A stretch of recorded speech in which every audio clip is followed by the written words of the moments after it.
እዚህ አይሬ ላይ በመጋበዜ በጣም ደስ ብሎኛል።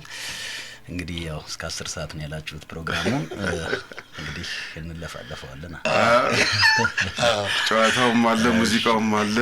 በተለይ እኔ ላይ የደረሰብኝ በትላንትና ሁለት ካቶ ጎሳ የደረሰብኝ ነገር አድማጭ መስማት አለበት ብዬ ነው። ወደ በኋላ በጣም የሚገርም ነው። ሬዲዮ ዘግየት ብሎ የሚከፍቱም ስላሉ ወደ በኋላ ብናገር ይሻላል። እሺ እና አንተም ደግሞ አቀባብለው ከባህር ማዶ ድረስ በቫይበር ለስድብ የተቃጣውት ይሁንና ያው እንግዲህ የመጀመሪያው ክፍል ቆይታችን የምንጀምረው የልጅነት ጊዜ ነው።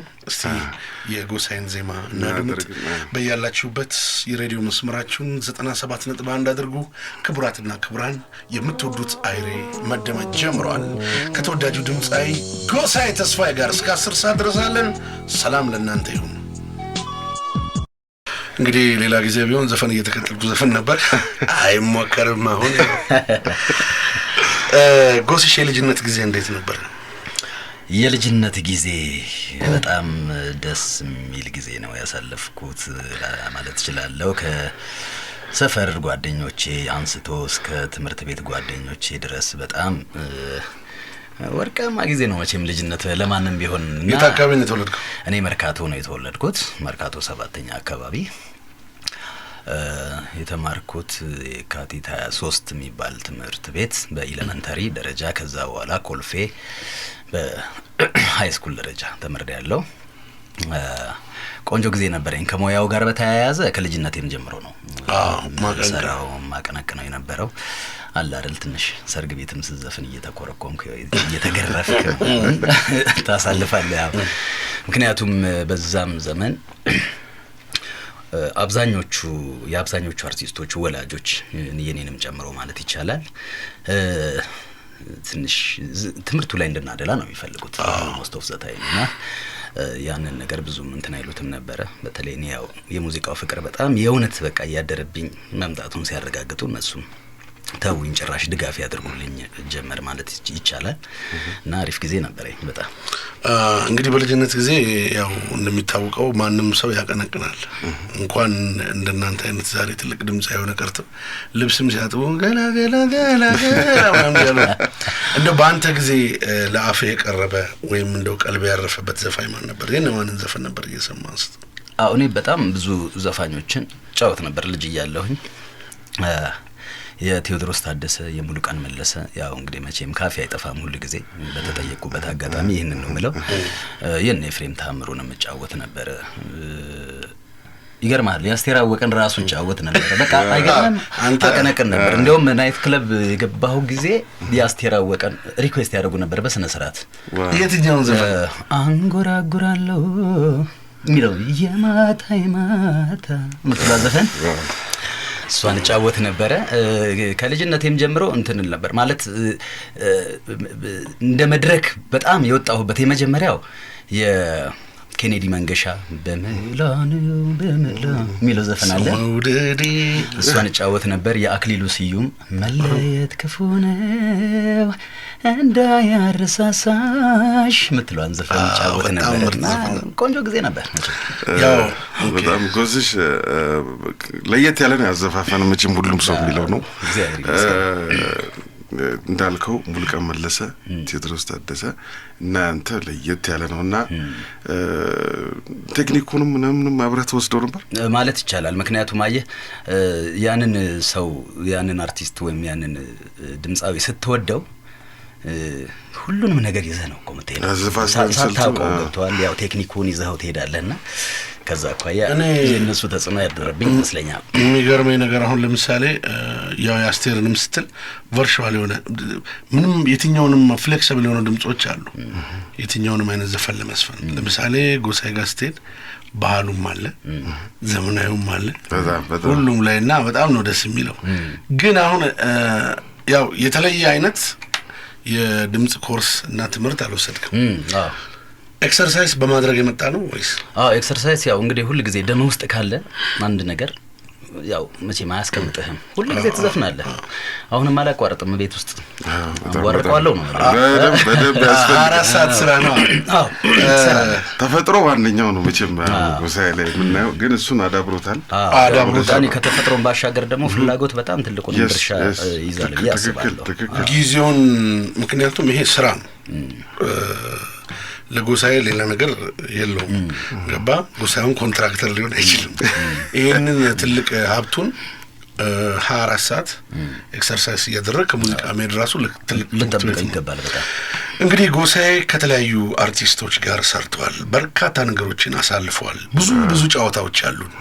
እንደው በሀገራችን ላይ ስትሄድ ኢትዮጵያ በቡና ትታወቃለች። በምን እንደገና ደግሞ አሁን ስትሄድ የሲዳማ ቆንጆ፣ የሀረር ሸጋ፣ የኢትዮጵያ ቆንጆ፣ የኢትዮጵያ ልጆች ይባላሉና የኛ ደግሞ ሴቶቻችን ስታደንቃቸው ደስ ይላቸዋል። እና አንድ ዘፈን አለ ታምሪያለሽ። ዋው ታምሪያለሽ። በነገራችን ላይ ታምሪያለሽ እዚህም ብቻ ሳይሆን አሁን እዛ አሜሪካ ነገርም ልጆቹ ቲኔጀር የምትላቸው በጣም የሚወዱት ነው። ለነሱ ፓርቲ ጊዜ ይሄንን ካደረክ በቃ መጫጫህ ብቻ ነው፣ መድረኩ ይሞላል እና በጣም ተወዳጅ ነው። የሚገርም ነገር ታምሪያለሽን የመድረክ ላይ ስጫወት ራሱ ብቻዬን አይደለም የምጫወተው ማለት ይቻላል። እንዲያውም አብዛኛውን ኦዲየንሱ አድናቂዎቼ ናቸው የሚጫወቱት፣ ራሳቸው ናቸው የሚገቡትና በጣም ደስ የሚለው ልብ ይነካል። በእውነት ደስ ይለኛል። ክቡራትና ክቡራን ታምሪያለሽን አድምጠን እንመለሳለን። በያላችሁበት ከኛ ጋር መልካም ቆይታ። ድምጻዊ ጎሳዬ ተስፋዬ እስከ 10 ከኛ ጋር ይቆያል። ያው እንግዲህ እዚህ ጋር ደግሞ አሪፍ አገላለጽ አለው። እስኪ ያመኝ አምረሻል። አዎ ግን ዘላለም እኔ አሁን ለጎሳዬ ሳይሆን ለአንተ ጥያቄ አለ። ሲጀመር ትላንት የሆንኩት ነገር አለ ብላል። ጎሳዬ እኔ ጋር ይደውላል። ትላንትና ሲደውል በጣም ቢዚ ነው ስልኩ። ምን ብሎ ቴክስት አደረገ? ስልክ የምትይዘውን ያህል ብር ብትይዝ ኖሮ ደግሞ በጣም የሚገርም የቢቢሲ ወኪል ደውል በቃ ታውቃለህ፣ የቢቢሲ ወኪል በኢትዮጵያ አቶ ዳንኤል ጉዳዩን ላይ አድርሰውት ከአሜሪካ በቫይበር በምናምን ሁሉ የአመቱ ዘፈን መቼም እንግዲህ የተለያየ ሰዎች ዘፈን ክቡር ዶክተር ጥላሁን ያው እኛ ጥላሁን ገሰሰ እንግዲህ የሙዚቃ ዋና ምልክታችን ነው። ባለፈ ጊዜ ዝግጅት ተደርጎ የጥላሁንን ዘፈን እየዘፈንክ ነው የገባው ለማስታወሻ።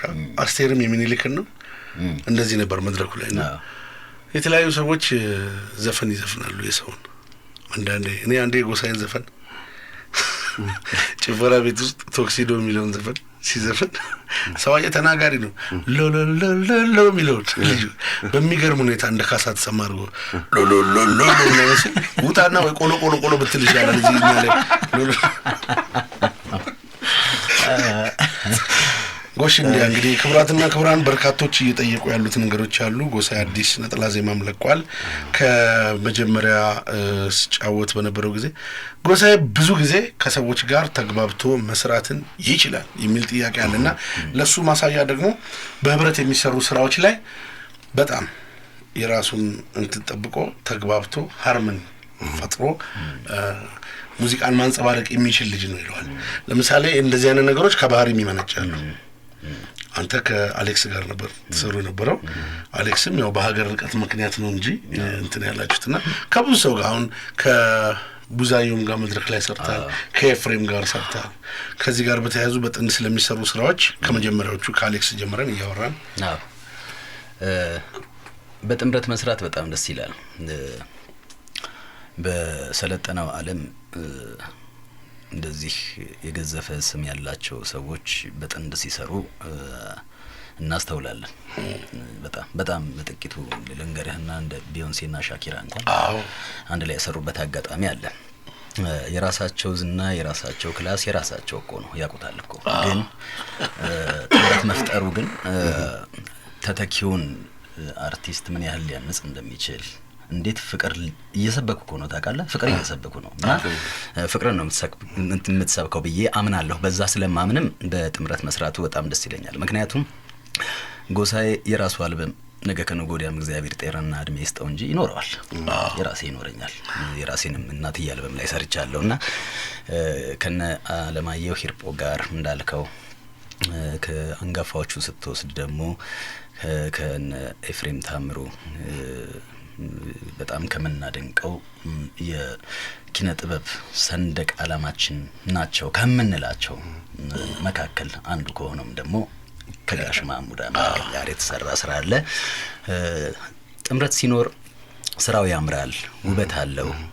ተተኪውን ትውልድ ሊያነጽ የሚችል በፍቅር መተባበርን፣ መተሳሰብን ያመለክታል ብዬ ስለማስብ ከዛ ስሜት ጋር የመነጨ ይመስለኛል ያን ነገር መስራት። እንዳልከው የባህሪም ጉዳይ እንዳለ ሆኖ አሁን አንድ ጥያቄ እዚህ ላይ ላክልበት። በነገራችን ላይ የምናነሳቸው ነጥቦች ነጻ ሆነው እያብራራን እየተጫወትን ሰፊ ጊዜም ስላለን የምንሄድበት ይሆናልና አሁን ይሄኛውን በሀገራችን ፖለቲካ ውስጥ ካየ መተካካት ቢባል ነገር አለ። አይዲያው በጣም ቆንጆ ነው። አንድ ሰው አገልግሎት ይሰጣል፣ ለትውልድ የሚሆነው ነገር ካደረገ በኋላ ሌላ ሰው ያፈራል። የግድ ሌላም ሰው ይኖራል ማለት ነው። ሌላ ሂሮ ይፈጠራል እያለ ይሄዳል ይመስለኛል። የዚህ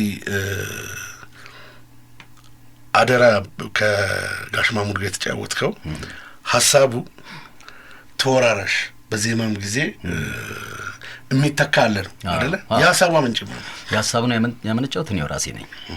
ትዝ ይለኛል። ግጥም ይልማ ነው። ግጥም ይልምሽ ነው። ይልማ ገብረአብ። እኔ አሜሪካን ሀገር እያለሁኝ ወደ ኤርፖርት እየሄድኩኝ መኪና ውስጥ ሆኜ መጣልኝ ስሜቱ። በነገራችን ላይ ሱዘፈን ለራሴ ብቻ ነበር የሰራሁት። እስቲ እንዴት እንደሰራ እንደነበረው ነገር ግጥሙንም የሰራው የነበረው ሀብታሙ ቦጋለ ነበረ። ዜማው አዲስ ዘፈን ልታስወጣኝ እኮ ነው።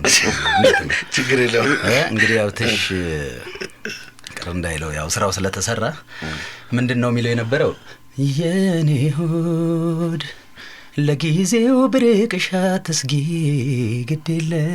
ግዴለም ለፍቅርሽ የገባሁትን ቃል ልሽረው አይደለም ሞልቶ ለማይሞላ ተንተንተን ሩቅ ሀገር ለሀገር ተንተንተን እያለ ነው ሄዶ በዚህ ስሜት ነው። አሁን ያኛው የሁለተኛው ዜማ እንዳለ ሆኖ የኔ ሆድ የምትለዋን አወጣሁትና በድንገት ያለፈውን ጊዜ በትዝታ እያልኩኝ እሱን ክሬት አደረግኩት። መጣልኝ እዛው መኪና ውስጥ እያለሁ ማለት ነው። እሱን ቀዳሁት። ከዛ በኋላ እሱን ከሰራሁኝ በኋላ በሳምፕል ስቱዲዮ ገብቼ ሰራሁት። ጋሽ ማሙድ ጋር ደወልኩኝ። ጋሽ ማሜ እንደዚህ አይነት ነገር አለ፣ በጣም ቆንጆ ስሜት ነው ስሜቱ እና ይልምሽ ይጽፈዋል፣ ምን ይመስላል ይሄ ዜማ ስለው በጣም ወደደው። እሱም በጣም ወደደው። እሱም ቀጥልበት አለኝ። ከዛ ከይልምሽ ጋር ተገናኘን፣ ግጥሙ ተሰራ። ጋሽ ማሙድ ልክ ከአሜሪካ ወደ ኢትዮጵያ ሲመጣ ኤክስፕረስ ባንድ አንድ ላይ ገብተን ሰራ ነው ብለሃለሁ። እዚህ ዘፈን ታሪክ ባለ እዚህ ጋር አንድ ነገር ማስተላለፍ የምፈልገው ነገር አለ፣ መጠየቅ ጎስሽ እንዲል የምፈልገው ነገር። ሁሉ ጊዜ አንድ ነገር ሲምቦል ይኖራል አይደል? አሁን ለምሳሌ ባንጋፋዎቹ ማሙድ ካራክተር ሆነ፣ ተተኪዎቹን ወክለ ነው አንተ የተጫወትከው። ገባ? ለምሳሌ ለሌሎች ግልጽ እንዲሆን ነው። እኔን የሚተካኝ ጎሳዬ ብቻ ነው አይደለም። ያ ሲምቦል ነው። ገባ?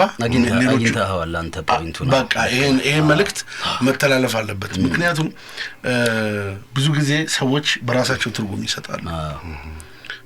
ከዚህ በፊት አጫውቼ ከሆነ አንድ አያሌው ሞኙ ሰው አማኙ እንደሚለው እና አጋጣሚ አያሌው የሚባል ሰውዬ ሰርግ ላይ ነበር።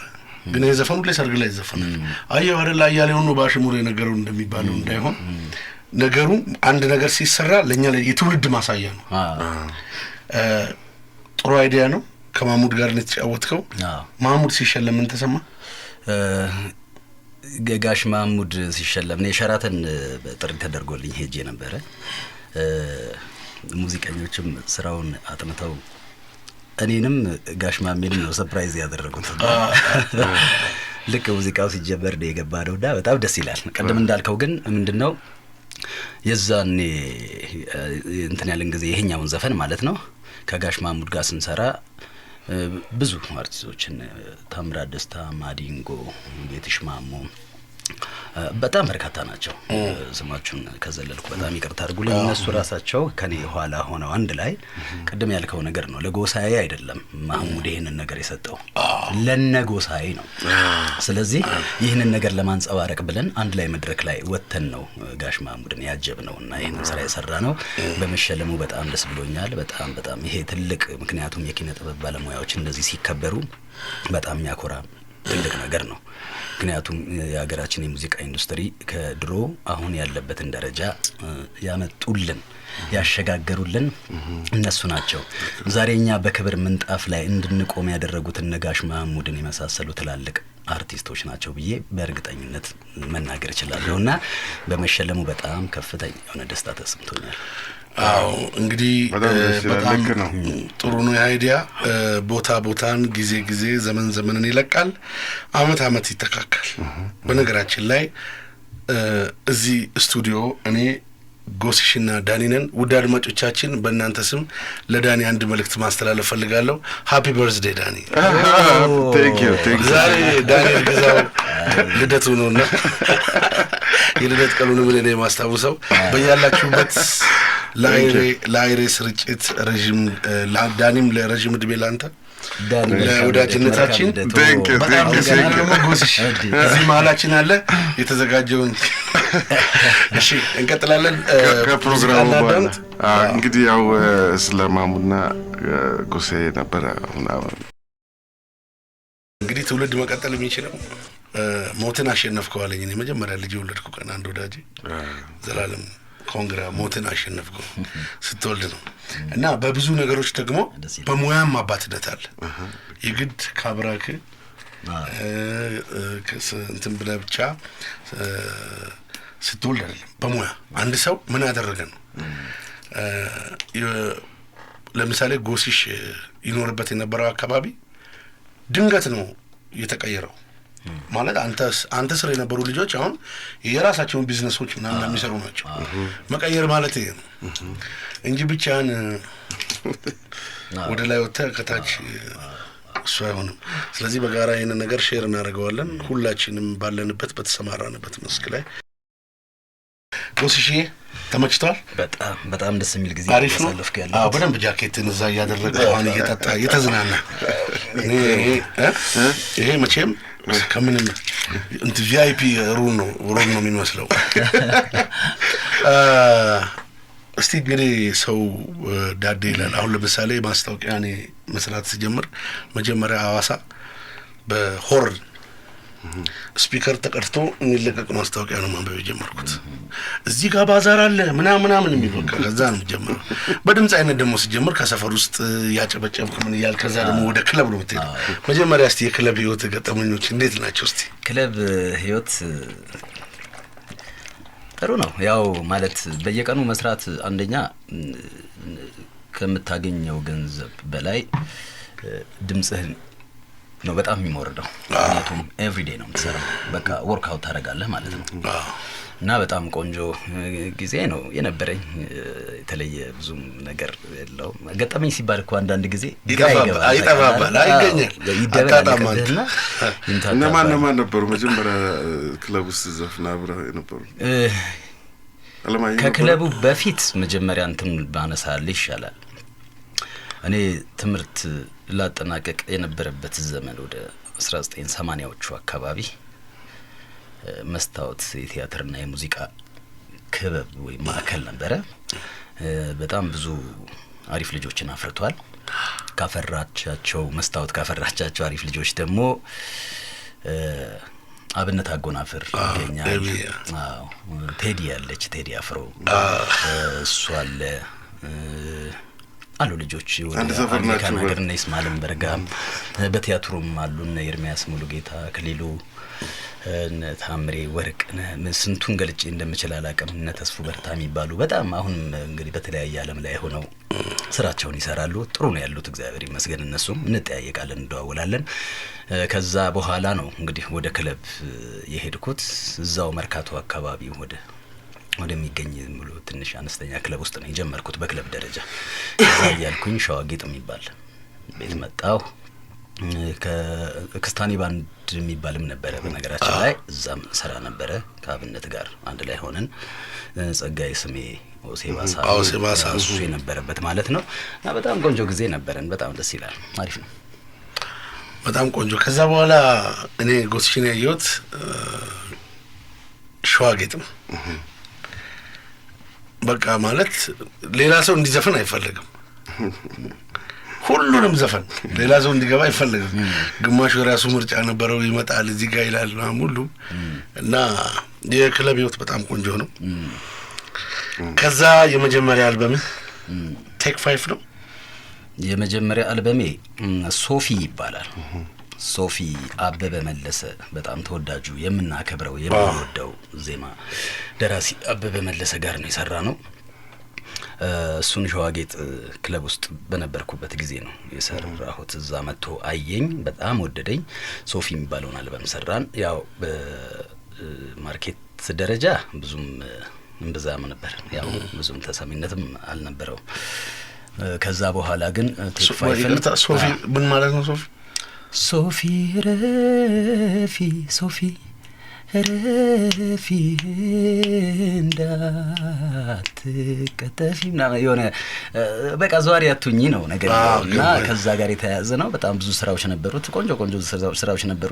እንግዲህ ለካሴትም አንዳንድ ጊዜ ትንሽ ብስለትም ያስፈልጋል መሰለኝ አላውቅምና እዛን ጊዜ የነበረው ነገር ብቻ እንደ ልምድ ጥሩ ነበረ። ከዛ በኋላ ነው ቴክ 5 ነው የሰራሁት ከመስፍን ታምሬ ጋር፣ እሱ ፕሮዲውሰር ሆኖ ማለት ነው። እና በዛ ወርቅን ያካተተ እና ትግስትን ያካተተ አሌክስ ሂርጶ ወንድማችን። ቴክ 5 ላይ ጽጌሬዳ ነው ያለው። ቴክ 5 ላይ ጽጌሬዳ ነው ያለው። ጽጌሬዳ በነገራችን ላይ የጋሼ ጥላሁን ዶክተር ጥላሁን ገሰሰ ዘፈን ነው።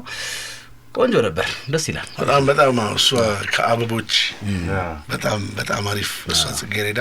ዳኒ ጋር አለህ ጽጌሬዳ? እስቲ ጽጌሬዳ እናዳምጥ። በ97.1 ሜጋሄርዝ በያላችሁበት የሚተላለፈው ይህ የለተረቡ የአይሬ ፕሮግራማችን ነው። ውድ አድማጮች ዛሬ ከድምጻዊ ጎሳዬ ተስፋዬ ጋር ስቱዲዮ ተከስተናል። እየተጨዋወትን እስከ 10 ሰዓት እንዘልቃለን። ጎስሽ ተመችተዋል? በጣም ደስ ይላል። በጣም ጎስሽ መቼም በፌስቡክ በጣም ብዙ ነገር እየመጣ ነው።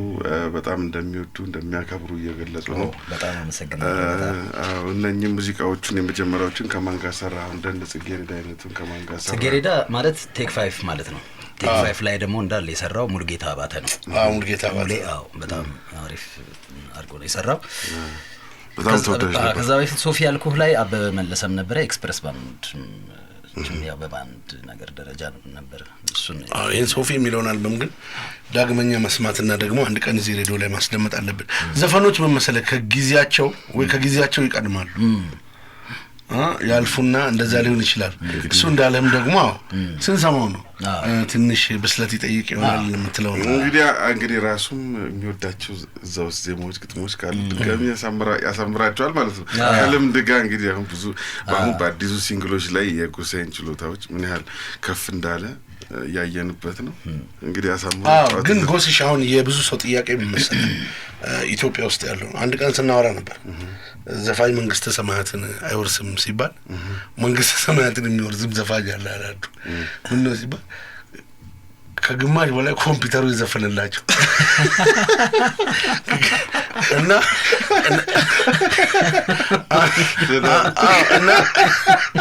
ከግማሽ በላይ ኮምፒውተሩ ይዘፈንላቸው እነሱ በቀጥታ ገነት ነው የሚገቡት። እና የበርካታ ፕሮግራሙ የተቋረጠው በሳቅ ምክንያት ነው። እኔ ለማለት የምፈልገው ምንድነው የብዙ ሰዎች ጥያቄ የኛም ጥያቄ እኛ ውስጥ የሚጉላላ ነው። የተወሰናችሁ ዘፋኞች ሰብራችሁታል። ይሄን ሰው ምርጥ ነገር በካሴት ወይም በሲዲ ይሰማል፣ ስቴጅ ላይ ግን ያገኘው። አሁን ለምሳሌ እኔ አረጋኝ የስቴጅ ፐርፎርማንሱ የሚገርም በጣም አንተ አለ ቴዲ አፍሮ አለ ሃርመኒ በቃ ሙሉ ባንድ ሰጥተው ምናምን የሚጫወቱ በደንብ ቁልጭ አድርገው በካሴት ሰማውን የሚያሰሙ እና እነዚያን ነገሮች ለማሸነፍ ያው ቀደም እንዳልከኝ ስራ ማድረግ ነው። እንጀራ አድርገው ኤክሰርሳይዝ በጣም ወሳኝነት አለው። 2 ኮንሰርት ላይ የሚኖሩት ምላሾች እና የባህር ማዶም የምንም ኤክስፒሪየንስ አለ። አዎ። በደንብ በጭንቅላት አስብበትና እናወራለን። አሁን የሚሄደው ያው እኛ እንደማያውቀው ነው ብዙ ጊዜ የምንጠይቀው ብናውቀው ነገር የአድማጭ ፍላጎት ስለሆነ ነው። ጎሳዬ የቤተሰብ ሁኔታው እንዴት ነው? ትዳር መስርቷል ወይ? ልጆች አሉ ወይ ያላል? ለሱ መልስልኝና ከዛ ጋር ያያይዤ ደግሞ ሌላም ጥያቄ። እሺ ያው ትዳር መስርቻለሁ ከውድ ባለቤቴ ከገነት ጋር አጸደ ተስፋው ነኝ ነው በዋናው መጠሪያ ስሟ። ያው የቤት ውስጥ ወይም ደግሞ ምን ጠራት ገኒ እያልን ነው። ስለዚህ ሳትሞት ገነት የገባ አንተ እንዳፊ አድርገው እንግዲህ ልጆች አሉኝ 2 ልጆች ገብርኤልና አሜን ይባላሉ። በጣም ያማምሩ ልጆች አሉኝ። የሚያስደስት የትዳር ጊዜ ነው ያለኝ። እግዚአብሔር የተመሰገነ ይሁን። በዚህ አጋጣሚ ሌላ እዚህ ጋር የመጣ ጥያቄ አለ። በማህበራዊ ድህረ ገጽ ወይም ፌስቡክ ላይ ይመስለኛል ከባለቤት ጋር አንድ ቤተ ክርስቲያን ውስጥ እንደ ቆብ ወይም ካባ ነገር አድርገህ እና ብዙ ሰዎች ትርጉም የሰጡት ቁርባን ቅዱስ ቁርባን ነው። ቅዱስ ቁርባን ከወሰድክ ደግሞ እንደዚህ ወይ ዘፈኑም ያቀውማል ቆርቧል ምናምን ብለው ያወራሉ። ሶ ይሄንን እንዴት ነው የምትመልሰው? ያው በተለያዩ የድረገጾች ላይ አይቼዋለሁ። እኔም ምንድነው መሰለህ ቁርባን አይደለም እግዚአብሔር መቼም እድሜና ጤና ሰጥቶን የዛ ሰው እንዲለን መቼም እፈልጋለሁ፣ ደስ ይለኛል። እና ምንድነው በብስራተ ገብርኤል ቤተክርስቲያን ካህናቶችና ዲያቆናት በተለይ ባለቤቴ ገኒ ካላት የደብር ውስጥ ካላት አስተዋጽኦ ካላት ከምታደርገው ከነሱ ጋር ከምታደርገው እንቅስቃሴ ጋር በተያያዘ ለሁለታችን ክብር ሲባል ያደረጉት ነገር ነው እንጂ ካባው ከቁርባን ጋር የተያያዘ አይደለም። እንግዲህ አድማጮቻችን ጎሳዬ ያን ካባ ያደረገው በስርዓቱ ላይ ተገኝቶ ሃይማኖት ስርዓቱ አከበረው እንጂ ቅዱስ ቁርባንን አልተቀበለም። ይሄ ግልጽ ነው። እኔ የምለው በቤተክርስቲያን ሲያነሳ ድሮ ቤተክርስቲያን ውስጥ መዘምራን ነገር ነበር። የሰንበት ትምህርት ቤት ውስጥ እናገለግል ነበረ። እሁድ ሁሉ ጊዜ እንትን አለ። የዛን ጊዜ ዘምር ማለት ነገር ባከ ለምን መሰለህ ይሄን የጠየቅኩት አዘፋፈነ ለየት ይላል። ብዙ ጊዜ ከቸርች የሚወጡ ሰዎች አሁን ቴዎድሮስ ታደሰን ነው አይሆፕ እኔ በእርግጠኝነት አላቅም፣ ግን ይመስለኛል ከቸርች ወጣ የቸርች ሰዎች ያዘፋፈን ስልታቸው ለየት ይላል። ይመስለኛል እንደው ያኔ ማለት ስትቀርብ ከዚህ የቤተ ክርስቲያኑ የሚሰጠው ከቅዳሴ ስርዓቱ ጋር በተያያዘ ይሄ የሚወርዱት የሚጎደጉዱት ዜማዎቹ ሁሉ በዛው በቅርበት ስላለ ያንን ነገር ምናልባት የማያዝ ነገር ሊኖር ይችላል ብዬ አስባለሁ። ምናልባት የምታስታውሰው ዜማ አለ? በምን ደረጃ ከእንዲያው ለምሳሌ ድሮ መዘምራን ሆነ ያሬዳዊ ዜማ የምታስታውሰው? ያሬዳዊ ዜማ አብዛኛውን ጊዜ የሰንበት ትምህርት ቤት ውስጥ በህብረት ነው የምንዘምረው። በህብረት ስለሚዘመር ብቻህን ተነጥለህ የምትዘምርበት አይነት ሁኔታ የለም። ብቻህን የምታደርገው ያው ካህናቱ ወይም ዲያቆናት በቅዳሴ ስርዓት ላይ የሚያደርጉት አይነት አዝያዝያም ነው እንጂ በሰንበት ትምህርት ቤት ውስጥ ሁሉ ጊዜ በኳየሩን ማምጣት ሊያስፈልግ ነው ማለት ነው። ስለዚህ ስለማያስፈልግ ግን ጥሩ ይረዳል ማለት ነው ነገሮች እንግዲህ ይመስለኛል። ቤተሰብ ገኒ ልጆች ሁሉ ሰላም እግዚአብሔር የተመሰገነ ይሁን። ያው ትዳር እኮ ካልነካው አይነካም። ካልነካው አይነካም። ሲጠየቅ አንድ ጊዜ ባለቤት እንዴት ናት ምናምን ሲባል ገኒ በጣም ትሁት ከመሆኗ የተነሳ ቁም ሳጥን አንኳኩታ ለምትከፍተዋል በጣም ጨዋታ ይችላል፣ ጎስሽ ይችላል። እስቲ ለገኒ አንድ ዜማ በራስ አንጎርጉርና እኛ ሌላ ዘፈን እንጋብዛለን፣ ወይም ደስ ያለን በቃል የምትለው ዘፈን። እናትዬ ልበለዋ? እንደ እናት ናቸው እንግዲህ መቼም ሚስቶቻችን ብዬ ስለማስብ ነው።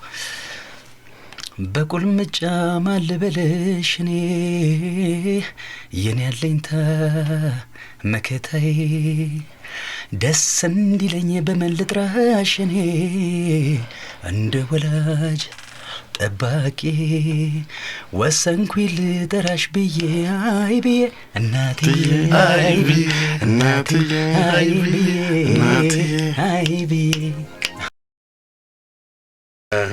ጎስሽ መቼም ብዙ ጊዜ በፕሮግራማችን ላይ የምንገልጻቸው ነገሮች አሉ፣ ቅንጅቶች አሉ። በተደጋጋሚ ተነጋግረናል። ኔይማር እና ሜሲ፣ ሱዋሬዝ እና ሜሲ ይባላል። አሪፍ ቅንጅት የነበረውና በጣም የሚገርም የማይረሳ አልበም ያንተና የአለማየሁ ሄርቦ ነው። የተለያየ ድምጽ ግን በጋራ አንድ ላይ ሲቀርብ ደግሞ ኤግዚቢሽን ማዕከል ላይ ሁሉ ስንቱን ጮቤ ያስረግጠዋል። ሳሚ ባዘጋጀው ኮንሰርት ላይ ከአሌክስ ጋር በጣም ተግባብታችሁ ነበር የምትሰሩት። ብሪጅ የሚባለው ደግሞ የምሽት ክበብ ቤታችን ሁሉ እንዳንገባ የኛ ፓርኪንጉ እስከ እንትን ድረስ ነው፣ እዛ እስከ ድልድዩ ድረስ እና ጉድ የተባለለት ነበር። የዛን አልበም ትስታዎችና ከአሌክስ ጋር የነበረን እስቲ እናውራ። ኢቫንጋዲ እንዳልከው